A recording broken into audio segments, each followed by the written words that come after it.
Hello YouTube and welcome back to another episode of Let's Build a Hobbit Village. So last episode we were going through this house, adding all the sort of furniture. This area is really dark, but it's kind of cool, kind of like it. I'm quite happy with the way this Hobbit hole's turned out. It's got a nice feel to it. What we're going to be working on today though, I think, is the forest. I think it's time to get the forest done and out the way. I also want to move this so we don't get this weird glass thing over the top because it doesn't work nice in shaders. In fact, I'm going to do that and I'll cut this out of the video because you don't need to see this. Okay, now that's done, we need to think about what type of trees we want in this forest and how it's going to look. But with this being quite a sort of steep hill, I'm thinking maybe pines, but I don't have too many pines built. So, you know, it's probably more deciduous is going to be best. I think on this side though I will have pines because, as I say, I didn't have many built and it's not that big a deal over this side.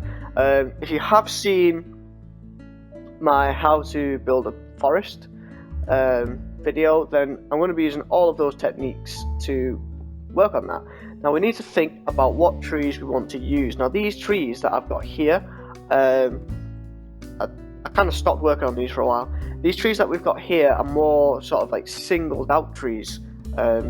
Trees in the forest tend to be a lot taller, a lot skinnier near the bottom, sort of branching out at the top. But I don't think it matters too much. I don't think so. Let's get my wand tool back out. I think the ones that we're definitely going to be using are the ash and the alder because they're quite tall and slim. Probably the aspen as well. I'm really going for that. I could use this for like a bushy tree. This is the buckthorn. So basically these first four trees are going to be nice for this forest, I think. I've also got a small crack willow there. I'm planning on making a big willow because I want to sort of recreate old man willow. That's going to be near the river. And then we've got these two pines. I might throw the English elm in there as well, just for a slight colour variation on the pine side. But let's get started. So it's actually just going to be a basic copy and paste episode. It's not going to be too interesting, but we're going to be doing a lot of cutting in this episode. I'm just going to do sort of the basics of what I'm doing to get you into this, show you what we're going to go for. So we're going to do copy like that, and then I'll also be going over doing this sort of detailing, but it's going to be quite different, so I'm not bothered about copying the grass at the moment. I'm going to fly back over here. I did do copy then, didn't I? I must have. And then we're literally just going to come over to a place like this and do / paste -a, boom. So there's our first tree done. You like that little boom? Yeah. So there's our first tree in place, and all we're going to be doing is doing copy, and then I'll be doing / rotate 90 degrees, find another little spot, maybe here's going to look nice, drop down a block actually, and paste -a, boom. Second tree. Now it is the exact same tree, but with that slight rotation it's going to look a little different. With all the other trees mixed in there, it's also going to look different. The only thing we have to look out for is these blocks of glowstone that are going to show up every now and then. But with it being glowstone, they're going to stand out. You can always turn it to nighttime. That will help a lot with being able to spot them. And I'm also going to be doing the colon 12 metadatas. If you don't know about these metadators, they're great metadators. They're all logs. I think default have them as well. It's not just Conquest, so they're always nice to look out for.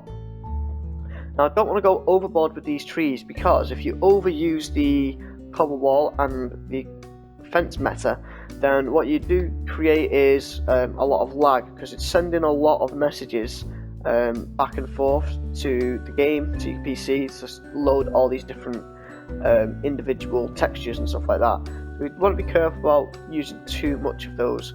And I'm also thinking maybe use some of our old trees, which I did just move over here. So let's go just have a quick look at those, see if there's any of them that we want to use, and then I'll cut back when I've done sort of half the forest. See this elm here being quite tall, I think we could use that, but I might want to repurpose that maybe. You know, we've got some nice trees here. There's another version of the elm. I think this one looks a little nicer, so I could go for this one.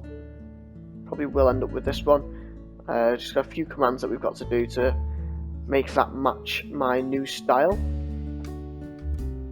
And maybe that one. These are all too small. These poplars, may use them. I'm going to put them near the farm though as well. These too big. Yes, that's not too bad. Right, so I'm just going to go copy and paste a couple of trees in. Once I've done 2 or 3 of each tree, I'll cut back so you can see how it's looking, and then I'll just do the whole forest, and then we'll cut back to it at the end so you can see how it looks. Alright, so we're back, and this is what we've got so far. We've done maybe half of this hill with trees, and it's not looking too bad. I've thrown in the English elm in there as well. We've got really big roots coming down to the river here, because that kind of messed up when I pasted it. Thrown the quaking aspen in as well. And the canopy under here is looking really nice. Now it's very plain still underneath. I'm probably going to do that in the next episode. We're going to be doing all the detailing in the forest. It's quite a lot to do. If you watch my how-to videos, I think I did 3 videos in the end on how to do like detail in the forest and stuff like that. Because just throwing trees around isn't enough. You do need a little bit extra. So I'm going to keep going, adding a few more trees, and I'll cut back to when the whole hill is being covered and we've got ourselves a nice forest. I'm also thinking for Old Mountain Willow, maybe to be on that side, or maybe to be just about here. Not too sure yet, but we're making a big willow tree. That'll be its own complete episode, because that's going to take quite a while to do a nice looking tree. So yeah, we'll cut back when I'm done. Alright guys, so we're back, and I've kind of copied quite a lot of trees in now. I am starting to notice a bit of lag as I walk around here, so I'm going to replace most of the what are they called? Most of the fences with and leaves. So there's still going to be quite a bit there. It's still going to let light through and stuff. But I think it's looking quite nice at the moment. You've got this like steep bank here, and the trees going up, and you can't tell too much without looking properly that the trees are just 4 different trees copied and pasted. So that's nice. Obviously having them spread out has helped with that. Don't want to have like the same type of tree over and over. We've got plenty of work to do with like bushes and stuff in here, and like rocks, and not naturalising it and making it look really sort of worn and stuff like that. Still quite a lot to work. Start that again. Still quite a lot of work to do on this forest, but for the most part, it's looking quite nice. As for where I was going to have the willow tree, we don't really have a spot. I kind of like went a bit crazy with pasting that. How nice does that look as well? All the different trees just crossing over. We still have a couple of more trees to paste in here, just fill the gaps a little bit. We could go. Oh, missed a bit of glowstone. We could always add a few more coming down this here as well, which I think I probably will end up doing. We'll fill this all up with trees. Because of biome work, these leaves messed up a little bit, which I don't like too much, but I think I can get away with it. For the willow tree, I'm thinking it's going to have to be on this side of the river. I'm even thinking of leaving these trees in, even though I don't like these trees. These are my old trees, and I think they look a bit. They're not as nice. They're not as pretty. They're too straight and blocky. But yeah, so that's what I'm thinking. Let me know what you guys think below, whether I should keep those trees or whether I should replace them with these new trees. Let me know what you think of the forest as well. Are you liking that? Is it looking pretty good? What else could we do in this episode? Because this has been about 8 minutes maybe of footage that I'm actually going to be using. I suppose I could start pasting the conifer trees over on this side, but no, to do that I really need to work on the terrain. Terrain on this side is terrible. We spent 2 videos, I think it was, making this hill to make it look nice. This cliff here isn't great, but cliffs are meant to look kind of jaggedy and not nice, so that kind of works. I'm also going to be redoing this. That's horrible. This one's nice, this one's fine. At some point. In fact, yeah, let's do that cliff now. We'll do that on camera for the end of this episode. So what I'm going to be doing is using, for a start, the new stone trapdoor metadata. So we're going to be punching out a few of these blocks. A bit of glass in there. That's from the copy and pasting job that I horribly did. I'm just going to get rid of a few of these blocks here like this, bring it in a bit. Also something that I don't see people doing very often, this is more so for ruins and stuff like that, but when you have rocks and stone and stuff that's sort of all meshing together, you do get grass that's sort of piling up over the rock, over the stone and stuff like that. So I'm going to add a few of those in here just to sort of show that and give that away. So by mixing the grass up a little bit, it sort of adds to the overgrown feel that it's been here for God knows how long, you know. It's just like growing over and over and over. It's just getting worse and worse each time. So adding bits of grass in, that looks quite nice. And it's also very big, this rock.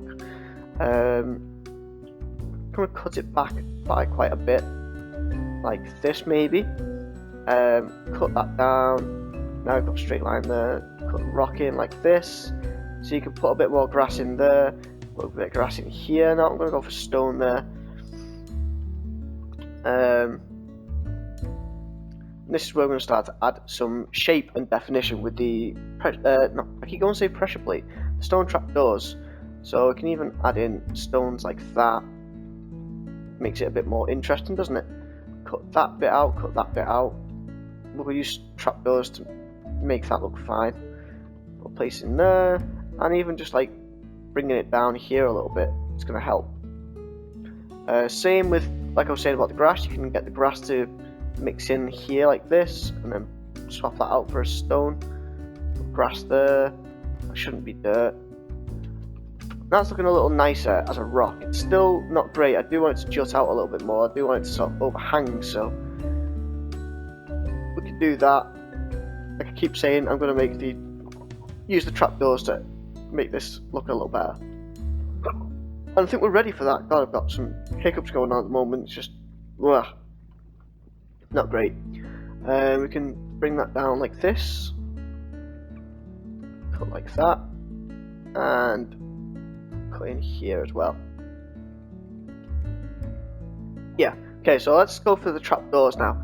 So those of you using Conquest, using 1.7.10, using the latest update, we have these stone trapdoor textures, and they really do work great for adding even a slight definition, slight change to the rock, and I think it makes a tremendous difference to just random bits of rock and bits of stone. Also having them on the floor like this to look like bits of raised stone coming out of the ground, even there a little bit.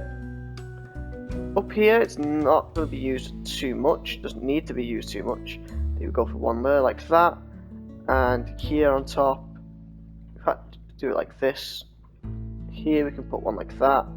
Just small little things like this do make quite a difference, I think. Place one there, one can go here. And like I was saying about adding the stone in here, you know, it's going to look quite nice mixing it in together like this. So now we need to get our biome tool, which is the blaze rod, and we're going to cycle through till we find the stone one, which I think is quite close. Should be a nearby biome for it. There we go. So we've got the taiga, or coal taiga, and we're just going to shift and right click because we've copied the biome and just paste a few of these around. And by adding, this is just a normal stone as well, by the way, this is not a moss stone, so it's going to add more variation as well, because I think all that I've used in here is moss stone, like the two different variants. So let's add just plain stone, which is going to look quite nice. And in there, I've probably missed one or two. You can see it's just subtle differences. You can see that little extra lip there, and it looks quite nice, I think, at least. And it's looking pretty good. I am going to really bring this out here though, because I think at the moment it's looking a little bit sort of thin and, well, not thin, that's not the word, but it's looking a little bit, no, not rocky enough. So use some of these ones instead of the other one. There we go. And we'll put a trapdoor on here, like that, and one for here, like that. Put that grass block back in. And I've lost the blaze rod. Get the blaze rod out like that. So it's not going to look perfect. It's hard to do sort of small structures and small stones and stuff like that. Place one here maybe. That'd work. Like that. Just you can see here that that's just a bit thicker than this one because we've got that extra trapdoor there. And I think that does make quite a lot of difference to the rock. I think that's looking a lot nicer than it was before I started working on it. It's not as straight, it's jutting out a bit more. Because it's blended in around here, it looks quite natural. Still need to blend it in a little bit more over this side. So if I do something like this and like this, and then we can change those to the second moss one, so it's really grown over. It's going to add a bit more, just a bit more to it. It's going to make it look and seem a lot more sort of big, this boulder, because at the moment here it's not looking great. If we make the boulder look really big and sort of into the rock, into the terrain, the grass and stuff, it's going to make quite a difference. So I'm quite happy with the way this has turned out now. I'm even going to put a bit of grass right on top there, and since we have, oh we don't, is it that one then? Yeah, so we've got a trapdoor on that one, so I'm going to put a grass block and then stone. So underneath it's stone, but then on top it's this grass, and we can even use the 2:2, 2:1, 2:2. Yep, so it's got a bit of dirt and a bit of stone, so it just makes that stone stand out a little bit extra as well. And there we go. So we've worked on a rock today, we've done a bit of the forest. Next episode I'm going to be doing more terraforming on this side of the hill, and then we'll start adding the conifer trees in. Hopefully that can all get done in one episode. I'll probably be doing a lot of cuts around that, and then we'll be on to detailing the forest, doing the roads, the bushes and everything. That should take a couple of episodes. So the next few episodes it's all going to be based around this forest and naturalising and stuff like that. That's it for this video, guys. If you enjoyed, don't forget to like, comment, subscribe, all that fun stuff, and I'll see you guys in the next one.